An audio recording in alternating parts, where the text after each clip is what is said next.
Pension ആനുകൂല്യം നൽകാത്തതിനെ തുടർന്ന് ആലപ്പുഴ കരുമാടി സഹകരണ ബാങ്കിന് മുന്നിൽ സിപിഐഎം നേതാവിന്റെ ഭാര്യയുടെ സത്യാഗ്രഹം. സിപിഐഎം തന്നെയാണ് നിലവിൽ ബാങ്ക് ഭരിക്കുന്നത്. സിപിഐഎം അമ്പലപ്പുഴ കിഴക്ക് ലോക്കൽ കമ്മിറ്റി അംഗവും കട്ടക്കുഴി PKC ബ്രാഞ്ച് സെക്രട്ടറിയുമായ അശോകന്റെ ഭാര്യ തുളസിയാണ് സത്യാഗ്രഹം ഇരിക്കുന്നത്. ബാങ്കിൽ സെയിൽസ് ഗേളായി പ്രവർത്തിച്ച തുളസി ഈ വർഷം മെയ് 30-നാണ് വിരമിച്ചത്. PF-ൽ നിന്നുള്ള പണം ലഭിച്ചെങ്കിലും മറ്റ് ആനുകൂല്യം ഉൾപ്പെടെ 5.5 ലക്ഷം രൂപയാണ് തുളസിക്ക് ബാങ്കിൽ നിന്ന് കിട്ടാനുള്ളത്.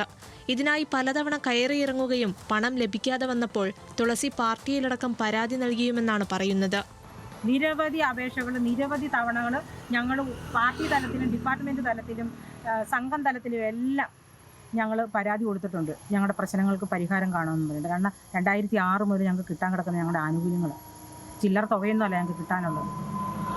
കൊടുത്തിട്ട് ഇവരൊന്നും യാതൊരു മുഖവിലയ്ക്കും അത് എടുത്തിട്ടില്ല. അമ്പലപ്പുഴ പോലീസിന് നൽകിയ പരാതിയിൽ 15 ദിവസത്തിനുള്ളിൽ പണം നൽകാമെന്ന് ബാങ്ക് ഭരണസമിതി അധികൃതർ ഉറപ്പു നൽകിയിരുന്നു. എന്നാൽ കിട്ടാനുള്ള തുകയിൽ പലതവണയായി 3 ലക്ഷം മാത്രമാണ് നൽകിയത്. ബാക്കി തുക ചോദിച്ചപ്പോൾ ബാങ്ക് പ്രസിഡന്റ് ഓരോ കാരണങ്ങൾ പറഞ്ഞൊഴിഞ്ഞു. ഒടുവിൽ കഴിഞ്ഞ ബുധനാഴ്ച പണം വാങ്ങാനെത്താൻ അറിയിച്ചെന്നും തുളസി പറഞ്ഞു. പൈസ തരാമെന്ന് പറഞ്ഞു. ഞാൻ കഴിഞ്ഞ ബുധനാഴ്ച ഞാൻ ഇവിടെ വന്നപ്പം ഇവരുടെ ചിത്രം അങ്ങ് മാറി. ഇവർ പൈസ തരത്തില്ല.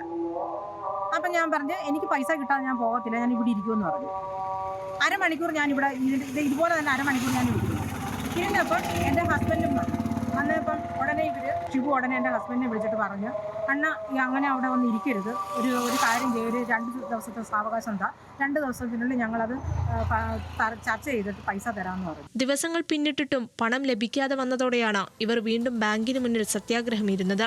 കഴിഞ്ഞ 40 വർഷമായി CPIM ഭരിക്കുന്ന ഭരണസമിതിക്കെതിരെ നേരത്തെയും വിരമിച്ച ജീവനക്കാർ ആരോപണം ഉന്നയിച്ചിരുന്നു.